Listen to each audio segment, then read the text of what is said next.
اب دیکھیے یا حسین کے جتنے نعرے لگیں گے 10 محرم کے اندر اندر، یہ تو سب سے بڑا ظلم ہے جس کو نہ کرنے کا اہتمام خصوصیت سے محرم میں کرنا ہے کہ دیکھو عام دنوں میں بھی حرام ہے شرک، لیکن ان دنوں میں اور زیادہ سختی کے ساتھ رکو، یہ کام جائز نہیں ہے، یا کے ساتھ کسی کو پکارنا ہے تو وہ صرف رب العالمین ہے، اس کے علاوہ کوئی اس کا مستحق نہیں ہے۔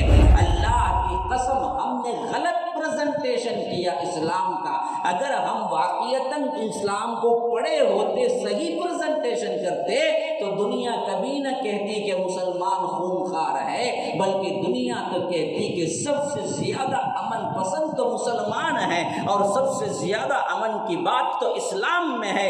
اس سے بہتر انسانیت کا مقام کوئی نہیں دے سکتا، نہ کسی مذہب نے دیا ہے جو اسلام نے دیا ہے، لیکن اصل میں نہ ہم پڑھتے ہیں، نہ جانتے ہیں، نہ عمل کرتے ہیں۔ سب سے بڑا ظلم کیا ہے پتہ ہے؟ آپ کیا سمجھتے ہیں؟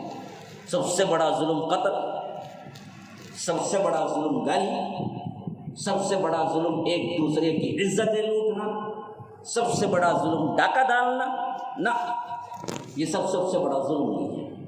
قرآن نے جس کو سب سے بڑا ظلم کہا ہے، ان الشرک لظلم عظیم، وہ اللہ کے ساتھ کسی اور کو شریک کرنا، شرک کرنا، یہ ہے ظلم۔ 10 محرم کا خالی روزہ رکھنے کا جو یہ سمجھ کے کہ کربلا اس دن ہوا، یہ بالکل بے اصل ہے، کیونکہ جب شریعت نازل ہوئی اس وقت کے بعد سے کربلا کا ہونا دونوں کو تقریباً 60 سال کا ڈیفرنٹ ہے۔ اللہ کے رسول صلی اللہ علیہ وسلم کے وفات کے تقریباً 50 سال بعد کربلا ہوا، 61 ہجری ہے، تو اس سے شریعت کو کوئی تعلق نہیں ہے۔ ماتم کرنا، کالا لباس پہننا، شربتیں تقسیم کرنا، سبیلیں نکالنا، تعزیہ داری کرنا، یا شیعوں کی مشابہت کرنا، یا کر اصحاب رسول اللہ کو گالی دینا اور یہ کہنا کہ انہوں نے یوں کیا، حضرت معاویہ کے خلاف رضی اللہ عنہ، ان کے خلاف اپنے آپ کو کیا ہے ان پر الزام لگانا، یاد رکھیے یہ سب کے سب حرام کام ہیں۔ شیعوں نے ہمارے اندر یہ چیزیں لائی۔ MSLI ٹی وی، رہنمائی بدلتی دنیا کے لیے۔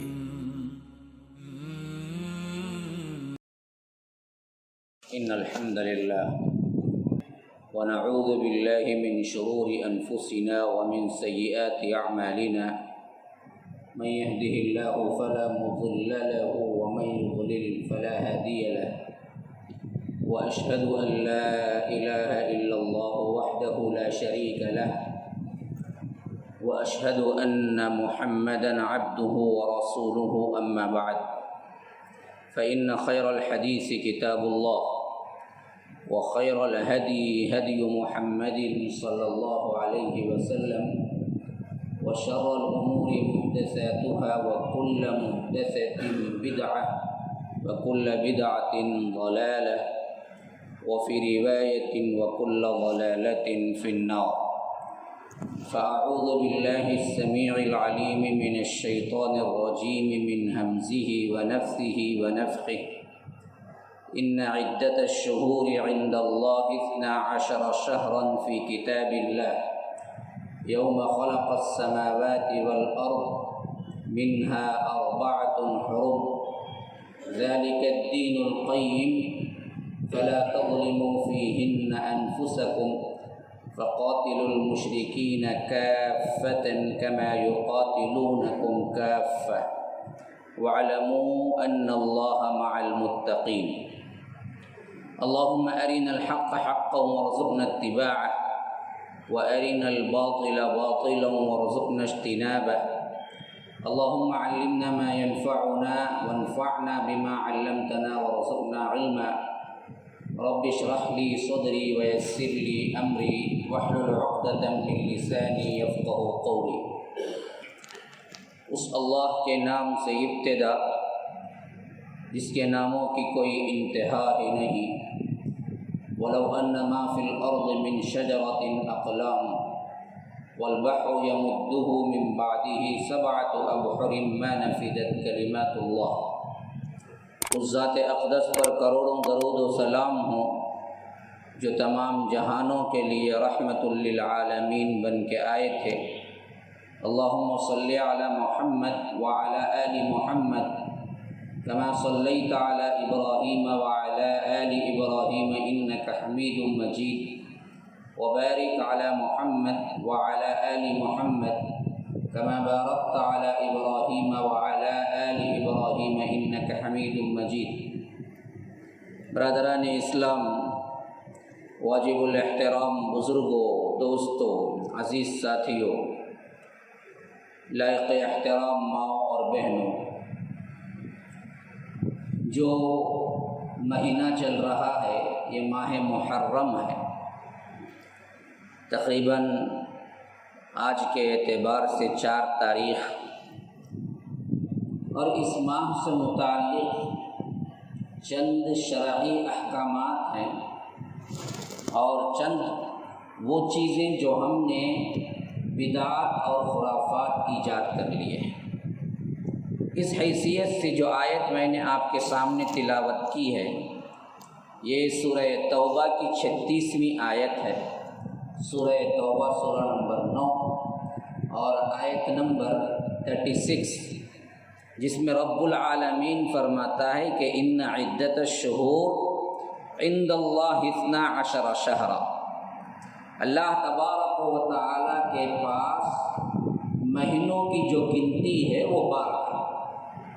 یہ 12 مہینے جو ہیں، جو ہم انگریزی کیلنڈر کے اعتبار سے جنوری فروری بولتے ہیں، وہ بھی 12 ہیں، لیکن اصل میں عربی کیلنڈر کے اعتبار سے جو رب العالمین نے طے کیا وہ بھی 12 ہیں، لیکن یہاں جو ذکر ہے وہ انہی 12 مہینوں کا ہے جو عربی کیلنڈر کے اعتبار سے اللہ تبارک و تعالیٰ نے ہمیں دیا ہے۔ افسوس کا مقام یہ ہے کہ ہم انگریزی تو جانتے ہیں، بہت سوں کو بیٹھے ہوئوں کو طنز پر نہیں ہے بلکہ ایک احساس کے طور پر میں کہہ رہا ہوں کہ 12 عربی مہینے کتنوں کو یاد ہیں؟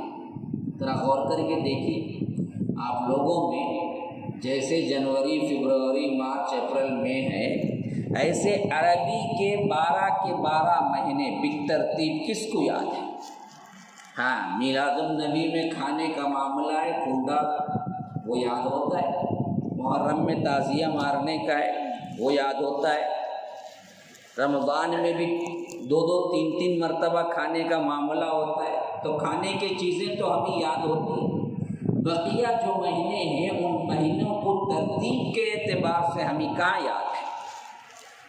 اور یہ جو ہم نے تاریخ کو یا اپنے کیلنڈر کو خود بھول گئے نا جی، یہ سب سے بڑا اصل میں المیہ ہے کہ ہم اپنی تاریخ کو بھلا بیٹھے تو قوموں نے ہم کو کیا ہے بھلا دیا۔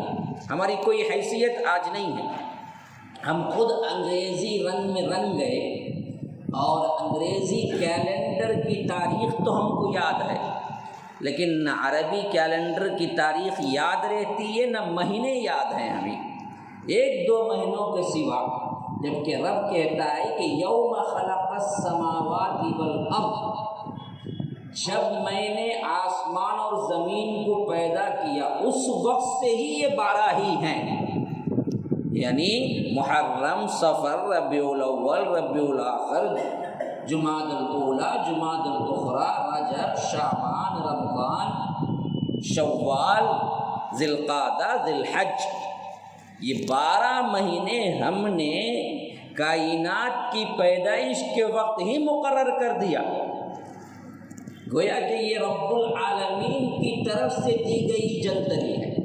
اچھا، اس میں فرمایا کہ منہا 4 حرم، یہ بھی میں نے طے کر دیا کہ اسی وقت جب ہم نے کائنات کو بنایا اس میں 4 مہینے بڑے محترم ہیں، بڑی حرمت والے ہیں، اور اللہ کے رسول صلی اللہ علیہ وسلم نے اس کی تفصیلات بیان کرتے ہوئے فرمایا وہ 4 مہینے کون سے ہیں؟ فرمایا کہ 3 تو بالکل ساتھ میں آنے والے ہیں اور ایک الگ ہے۔ ہاں، وہ تین جو ساتھ میں آنے والے ہیں فرمایا ذوالقعدہ، ذوالحجہ، محرم، یہ تین ہے نا ایک ساتھ آتے ہیں۔ پہلے ذوالقعدہ آیا جس میں لوگ حج کے لیے نکلتے ہیں، ذوالحج جس میں حج ہوتا ہے، محرم جس میں واپسی ہوتی ہے۔ گویا کہ حج کے اعتبار سے، اس وقت کے اعتبار سے جو انسانیت کے لیے سفروں میں خطرہ تھا، خاص کر مسافروں کو لوٹ لیا کرتے تھے، انسانیت کی قدر نہیں تھی، تو خاص طور پر اللہ نے یہ انتظام کر دیا کہ دیکھو تم جتنی کچھ بھی جاہلیت کی باتیں کرتے ہو، کام کرتے ہو، لیکن یہ حج کے ایام میں نہیں کرنا، تاکہ میرے گھر کو آنے والا کوئی بھی تمہارے ڈاکے سے یا تمہارے ظلم سے متاثر نہ ہو۔ اس واسطے یہ تینوں مہینے حرام ہیں۔ درمیان میں ایک آتا ہے وہ ہے رجب۔ یہ رجب کیوں رکھا گیا؟ یہ بھی اصل میں اسی واسطے کہ رجب میں عمرہ کرتے تھے عرب کے لوگ، اب جانے کے لیے کچھ دن، آنے کے لیے کچھ دن، عمرہ وہاں پر رہنے کے لیے کچھ دن، تو وہ بھی ایک مہینہ ہو جاتا تھا، تو اس اعتبار سے رجب کا ایک مہینہ عمرے کے لیے ہوتا تھا۔ تو گویا کہ حج اور عمرہ کے لیے مخصوص طور پر خاص احکامات نازل ہوئے کہ دیکھو ان مہینوں میں بڑے ہی احترام کے ساتھ رہنا، خاص طور پر کیا نہ کرنا، فلا تظلموا فیہن انفسکم، دیکھو ان مہینوں کے اندر ایک دوسرے پر ظلم نہ کرنا، ایک دوسرے کو گالی گلوج، ایک دوسرے کے ساتھ لڑائی نہ کرنا۔ حالانکہ عام مہینوں میں لڑائی حرام ہے، یہ نہیں کہ محرم کے علاوہ کسی دوسرے مہینے میں لڑ سکتے ہیں، حرام ہی ہے۔ ہر وقت لڑائی جھگڑا اللہ کے رسول صلی اللہ علیہ وسلم نے حرام قرار دیا، حتیٰ کہ مسلمانوں کی حرمت و عزت کے اعتبار سے فرمایا کہ سباب المسلم فسوق وقتالہ کفر، دیکھو مسلمان کو گالی دینا بڑا گناہ ہے، فسق ہے، اور اس کو مار ڈالنا یہ تو کفر تک پہنچا دیتا ہے۔ ایک مسلمان کو جان بوجھ کے مارتا ہے تو وہ کافر تک بن جاتا ہے۔ سباب المسلم فسوق وقتالہ کفر۔ اور اسی طرح مسلمانوں کی عزت کے اعتبار سے فرمایا کہ اللہ تبارک و تعالی نے تمہارا ایک دوسرے کا خون ایک دوسرے پر حرام قرار دیا ہے۔ حجۃ الوداع کے موقع پر جو آخری حج کہلاتا ہے، اللہ کے رسول صلی اللہ علیہ وسلم 1,24,000 صحابہ کے ساتھ ہیں، اور خطبہ ارشاد فرمایا، بڑا بلیغ خطبہ تھا اور بہت ہی یونیک انداز میں سمجھایا کہ انسانیت کا خون اور انسانیت کا مرتبہ و مقام کتنا بلند ہے، کہ فرمایا کہ دیکھو آج کا دن کیا ہے پتہ ہے تمہیں؟ وہ دن کون سا تھا؟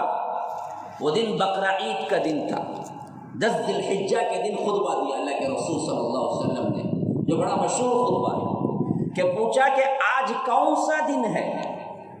سب جانتے تھے یوم عید الاضحیٰ ہے، آج قربانی کا دن ہے، لیکن صحابہ نے پوچھنے کا انداز ایسا تھا کہ صحابہ نے سمجھا کہ کوئی نام دوسرا رکھنے والے ہیں یا کوئی اہم ترین پیغام دینے والے ہیں، تو اس واسطے انہوں نے کہا کہ اللہ کے رسول آپ بہتر جانتے ہیں۔ عمومی طور پر یہی جواب ہوتا تھا صحابہ کا، جب اللہ کے رسول صلی اللہ علیہ وسلم سوال کرتے تھے تو فرماتے تھے کہ اللہ و رسولہ اعلم، اللہ اور اس کا رسول بہتر جانتے ہیں، کہ پتہ نہیں ہم ایک جواب سوچ رہے ہوں گے لیکن اللہ کے رسول کوئی اور جواب سوچ کے پوچھا ہوگا۔ یہ ادب و احترام کا تقاضا تھا، تو انہوں نے کہا کہ اللہ کے رسول صلی اللہ علیہ وسلم آپ بہتر جانتے ہیں، تو فرمایا کہ کیا یہ قربانی کا دن نہیں؟ کہا کہ بے شک یہ قربانی کا دن ہے، اور قربانی کا دن آپ سب کو معلوم ہے بڑا ہی مقدس دن ہوتا ہے، جس میں اللہ تبارک و تعالی قربانی کے اعتبار سے اتنا ثواب دیتے ہیں کہ اس سے پہلے کوئی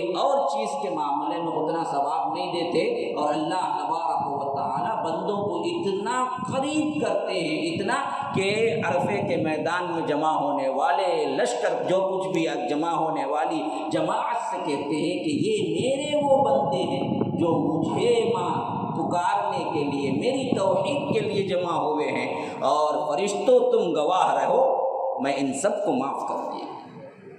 بڑا مقدس دن ہے 10 ذی الحجہ کا۔ پوچھا کہ کیا یہ قربانی کا دن نہیں؟ کہا کہ ہاں اللہ کے رسول یہ قربانی کا دن ہے۔ پھر اس کے بعد پوچھا کہ اچھا یہ مہینہ کون سا ہے؟ سب کو معلوم ہے ذی الحج ہی میں قربانی کا دن آتا ہے 10 ذی الحجہ کو، لیکن صحابہ نے پھر وہی سوچا کہ کہیں اللہ کے رسول صلی اللہ علیہ وسلم کوئی دوسرا نام تو رکھنے والے نہیں ہیں، کہ فرمایا کہ اللہ اور اس کا رسول بہتر جانتے ہیں۔ تو فرمایا کیا یہ ذی الحج نہیں؟ کہا کہ ہاں اللہ کے رسول یہ بالکل ذی الحجہ ہے، حرام مہینہ ہے، محترم مہینہ ہے۔ پھر اس کے بعد جہاں کھڑے ہوئے تھے اس جگہ کو، خاص طور پر مینا کا وہ مقام جو بڑا مقدس ہوتا ہے، فرمایا کہ بتاؤ یہ کون سا مقام ہے؟ صحابہ نے پوچھا اللہ کے رسول آپ بہتر جانتے ہیں۔ کہا کہ کیا یہ بلد الامین نہیں، مکہ نہیں ہے، جہاں اللہ تبارک و تعالی نے حرم کے اندر ایک کانٹے کو تک نکالنے، ایک چوکو مارنے کے بھی کیا ہے حرمت بیان کر دی ہے، جہاں کی گھاس بھی آپ نہیں نکال سکتے، اتنی حرمت والی جگہ ہے۔ کہ کہا کہ ہاں اللہ کے رسول بالکل یہ مکہ ہے۔ کہ فرمایا کہ اب سنو میں نے سوال کیوں کیا ہے، جیسے اس شہر کا مقام ہے، جیسے اس مہینے کا مقام ہے، جیسے اس دن کا مقام ہے، ویسے ہی تمہارا ایک دوسرے پر خون احترام رکھنا ہے۔ انسان کا خون، انسان کی جان، انسان کی عزت اتنی ہی محترم ہے جتنا مکہ محترم ہے، جتنا قربانی کا دن محترم ہے، جتنا ذی الحجہ محترم ہے، اتنا ہی محترم ایک دوسرے کی عزت، ایک دوسرے کا خون محترم ہے۔ کہ دیکھو ایک دوسرے کی عزت کرنا، ایک دوسرے کی حفاظت کرنا، کہیں ایسا نہ ہو کہ میرے بعد تم ایک دوسرے کی گردنیں مارنے لگ جاؤ۔ یہ ہے انسانیت کا احترام۔ تو یہ حرمت والے 4 مہینے معلوم ہوا کہ اس حیثیت سے بڑے محترم ہے کہ اس میں انسانی جان کی بڑی حفاظت ہے، جو آج UNESCO پکارتی ہے، اقوام متحدہ پکارتا ہے، یہ پکارتے ہیں، اور اسی طرح کے فسادی جتنے سب پکارتے ہیں کہ اسلام میں خون ریزی ہے۔ ہم دراصل احترام دیتے ہیں، ہم انسانیت کے لیے کام کر رہے ہیں۔ اللہ کی قسم ہم نے غلط پریزنٹیشن کیا اسلام کا۔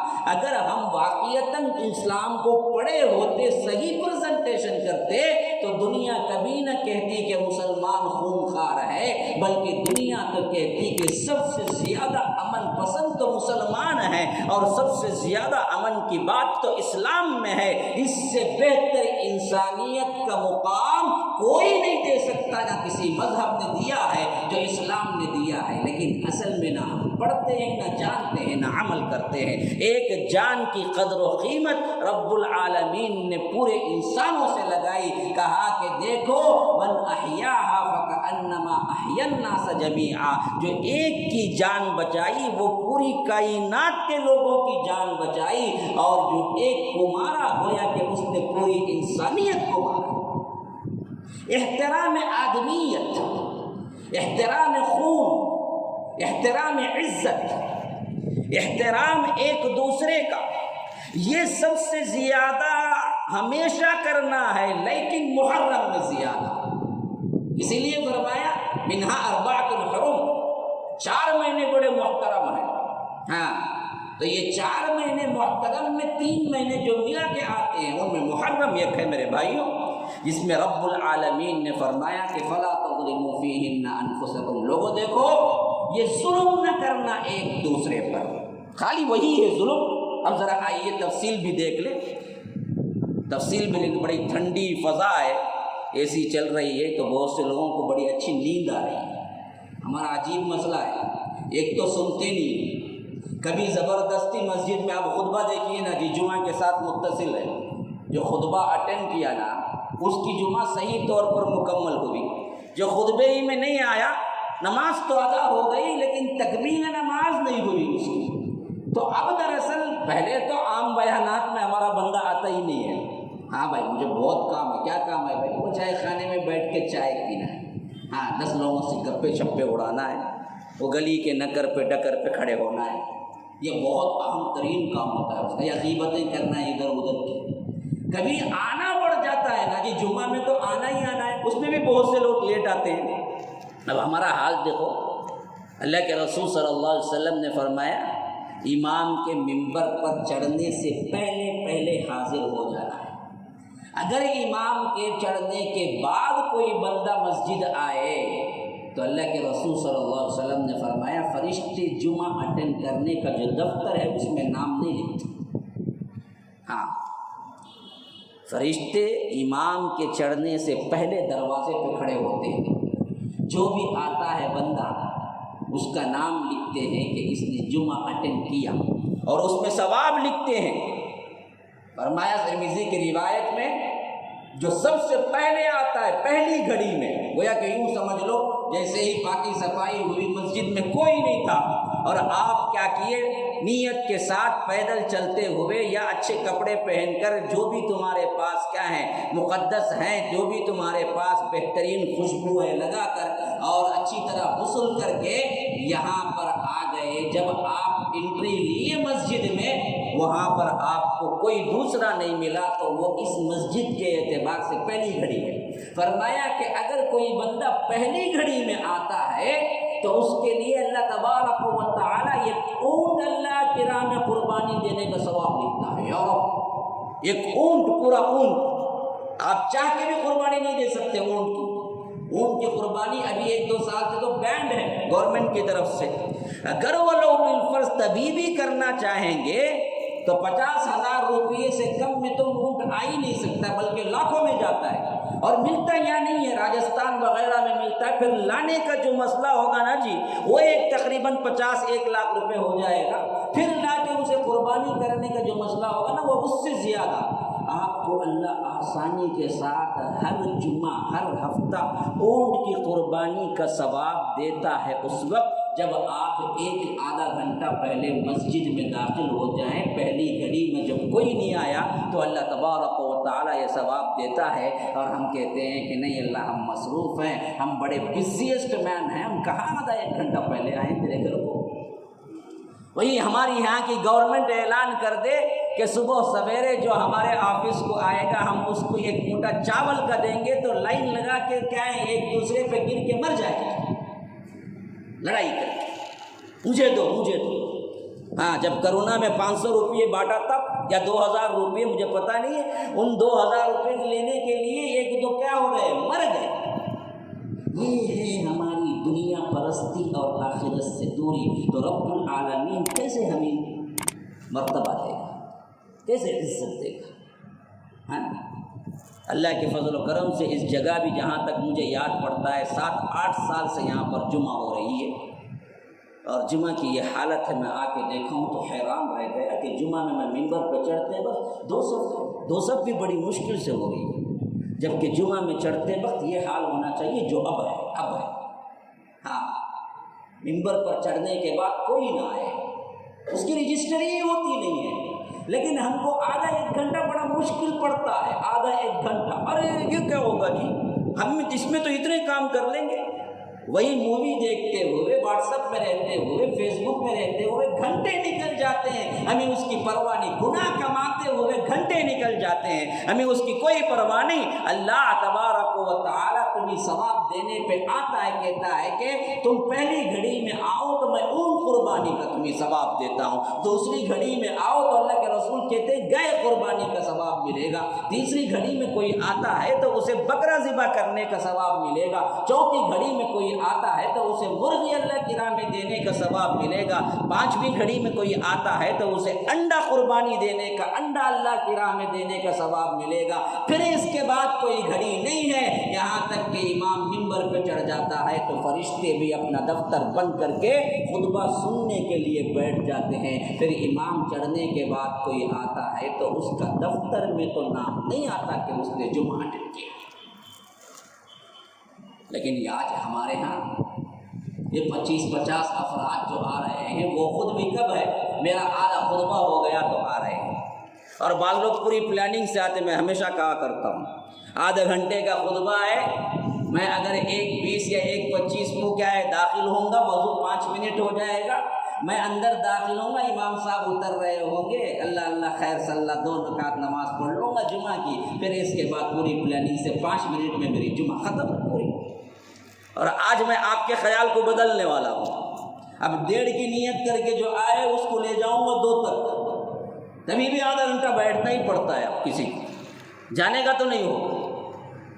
لیکن اصل میں سوچنا چاہیے کہ ہم اللہ تبارک و تعالیٰ کے لیے ہماری زندگیوں میں تبدیلی کب آئے گی، کب ہم بدلیں گے، کب ہم شریعت مطہرہ پر چلیں گے۔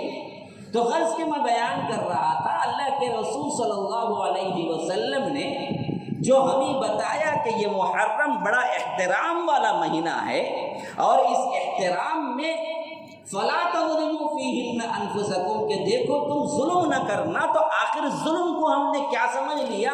ایک دوسرے کو مارنا، ایک دوسرے کو گالی دینا، ایک دوسرے کے ساتھ بد تہذیبی سے پیش آنا، صرف ایک ہی ظلم ہم کو معلوم ہے، حالانکہ یہ ظلم کا سب سے آخری درجہ ہے۔ علماء سلف کہتے ہیں کہ ظلم کے 3 درجے ہیں۔ کیا کیا ہے؟ سب سے بڑا ظلم کیا ہے پتہ ہے؟ آپ کیا سمجھتے ہیں؟ سب سے بڑا ظلم قتل، سب سے بڑا ظلم گالی، سب سے بڑا ظلم ایک دوسرے کی عزتیں لوٹنا، سب سے بڑا ظلم ڈاکہ ڈالنا؟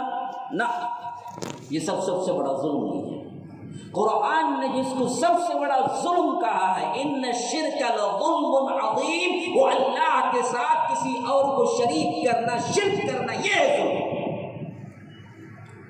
سب سے بڑا ظلم کیا ہے؟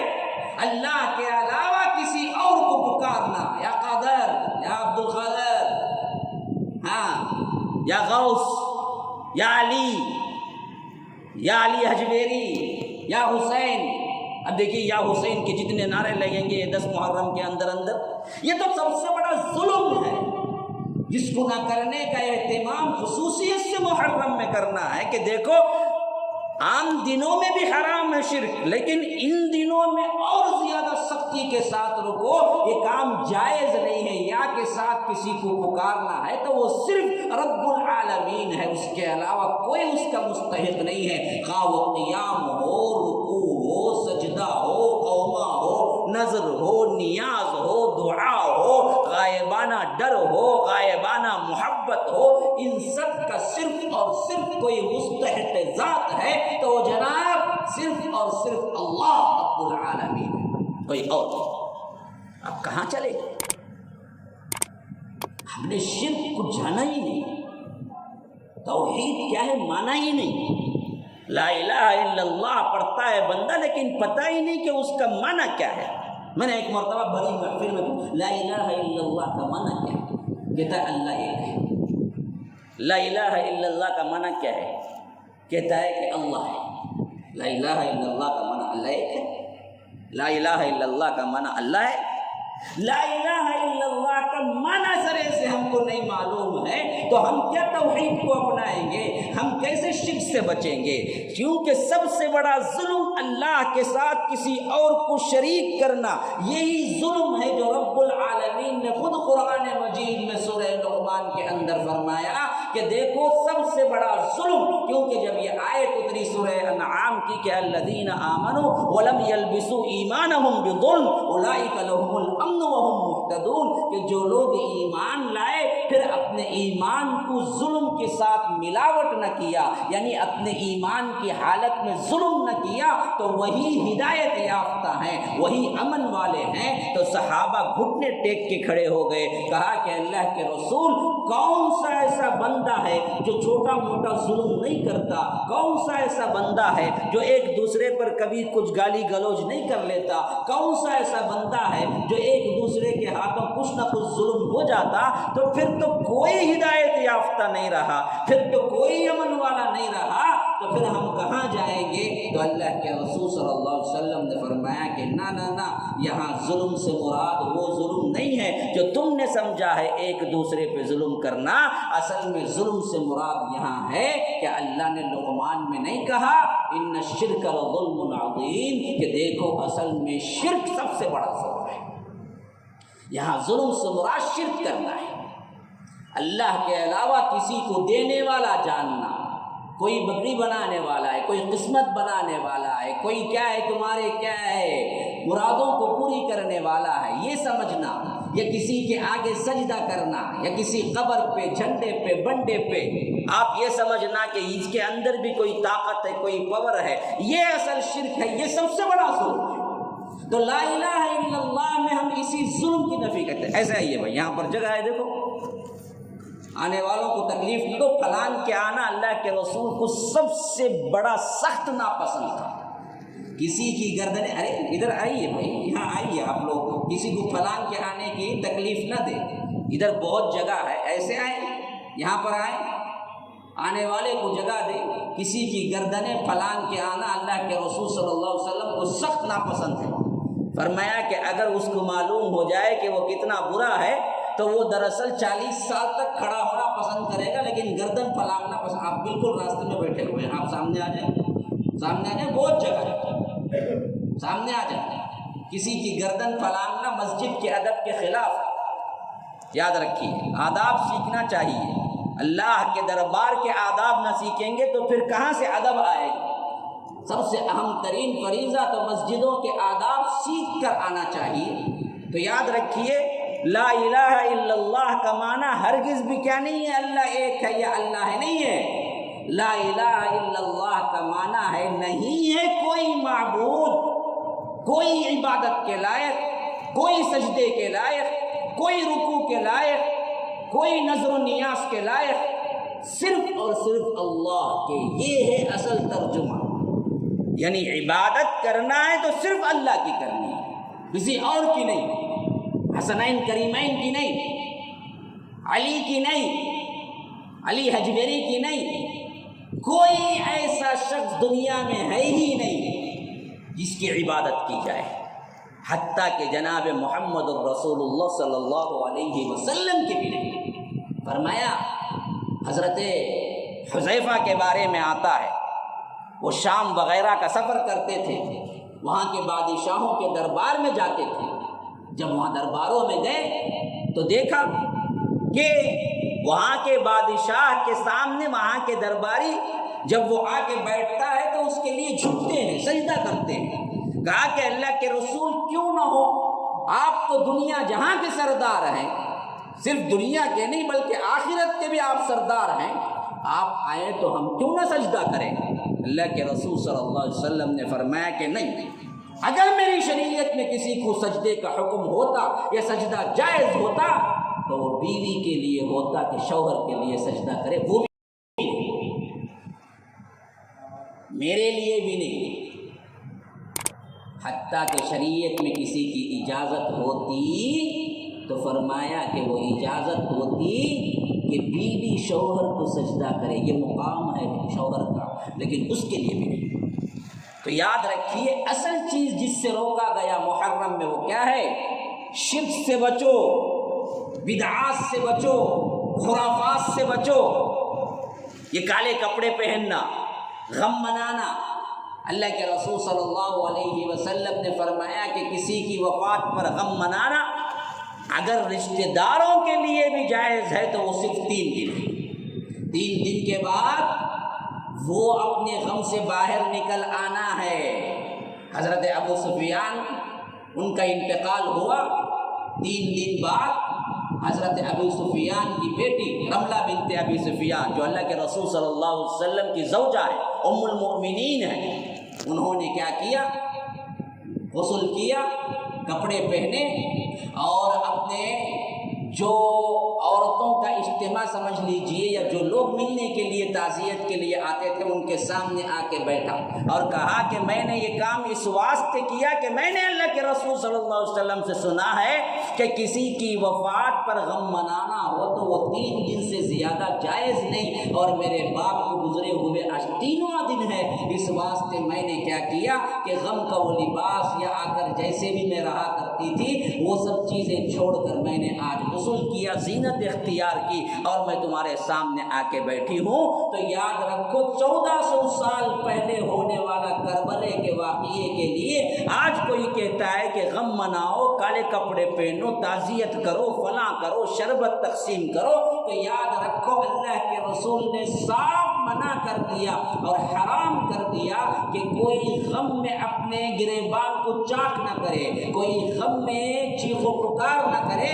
آج ہم غم کے نام پہ یہ سب کچھ کرتے ہیں، اور افسوس کا مقام یہ ہے کہ اہل سنت کہتے ہوئے سنی بھی کرتے ہیں، جبکہ یہ سب کچھ شیعوں کا مول کھلا ہوتا ہے۔ یاد رکھو مسلمانوں، یہ ثواب نہیں دے گا، الٹا عذاب دے گا۔ کرنا کیا ہے؟ آخری بات کہہ کے ختم کر دو۔ کرنا یہ ہے کہ اس کا 9 اور 10 کا روزہ رکھنا، یہ شریعت نے ابھارا بھی ہے اور ثواب بھی بتایا ہے۔ فرمایا کہ اگر 9 محرم اور 10 محرم کے 2 روزے، 10 محرم کا خالی روزہ رکھنے کا جو یہ سمجھ کے کہ کربلا اس دن ہوا، یہ بالکل بے اصل ہے، کیونکہ جب شریعت نازل ہوئی اس وقت کے بعد سے کربلا کا ہونا دونوں کو تقریباً 60 سال کا ڈیفرنٹ ہے۔ اللہ کے رسول صلی اللہ علیہ وسلم کے وفات کے تقریباً 50 سال بعد کربلا ہوا، 61 ہجری میں، تو اس سے شریعت کو کوئی تعلق نہیں ہے۔ تو روزہ جو لازم ہے یا جو روزہ جو مستحب ہے رکھنے کا، جو 10 محرم کا ہے، اس میں 9 بھی ملا کے رکھنا ہے، وہ کس واسطے ہے پتہ ہے؟ وہ کربلا سے کوئی متعلق بات نہیں ہے، وہ اصل یہ ہے کہ اس دن اللہ تبارک و تعالی نے بنی اسرائیل اور حضرت موسیٰ علیہ السلام کو فرعون سے نجات دی تھی، جو وہ غلامی میں پڑے ہوئے تھے مصر میں۔ اللہ نے دریائے نیل کو پھاڑ دیا تھا اور وہاں سے رستہ بنا، اس رستے کے ذریعے انہوں نے مصر کو پار کر کے، دریائے نیل کو پار کر کے آگے گئے، اور اس کے بعد وہ میدان تیہ میں رہے۔ اس خوشی میں اللہ کے رسول صلی اللہ علیہ وسلم نے فرمایا کہ لوگوں، شکرانے کے طور پر تم 10 محرم کا رکھو روزہ۔ اچھا، مدینہ گئے، 10 محرم کا روزہ آیا تو بعض صحابہ نے کہا کہ اللہ کے رسول، معاملہ یہ ہے کہ یہ 10 محرم کا جو روزہ ہم رکھتے ہیں، ہم نے دیکھا کہ یہودی بھی رکھتے ہیں۔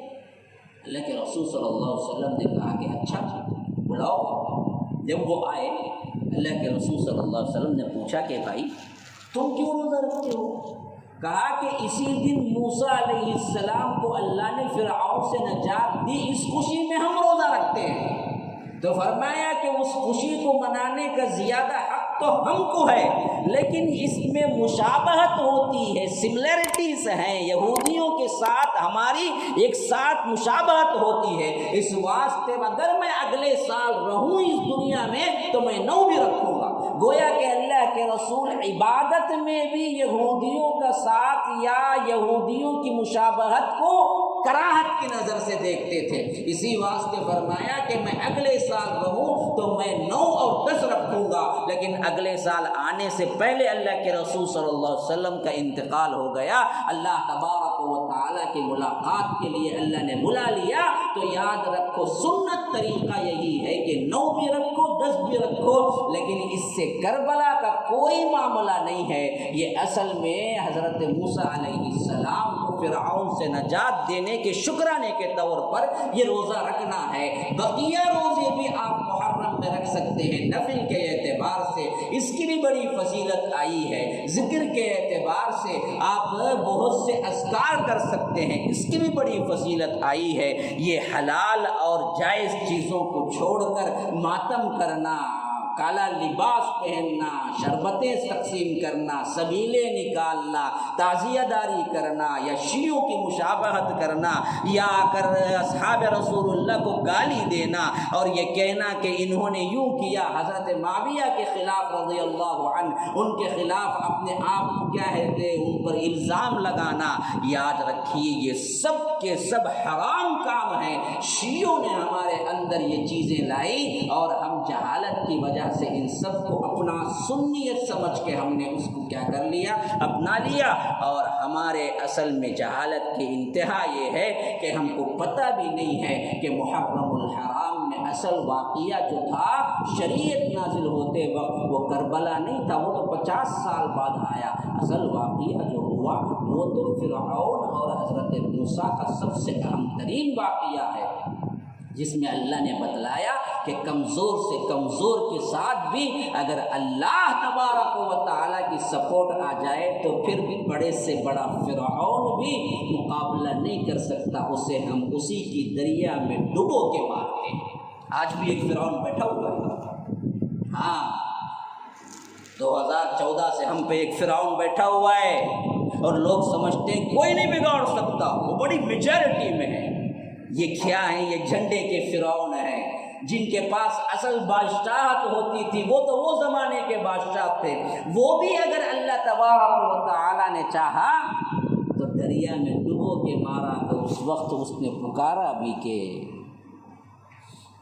اب تو میں اسلام لاتا ہوں، آمنت برب ہارون و موسیٰ، میں ایمان لاتا ہوں موسیٰ اور ہارون کے رب پر۔ اللہ نے کہا کہ آلان اب لاتا ہے، وقد عصیت قبل وکنت من المفسدین، اس سے پہلے تو اڑا رہا گناہوں پر، اڑا رہا شرک پر، اڑا رہا اپنے بغاوت پر، آج تجھے نجات نہیں، ہم ڈبو کے ماریں گے۔ ہاں تجھے نجات کیسے دیں گے؟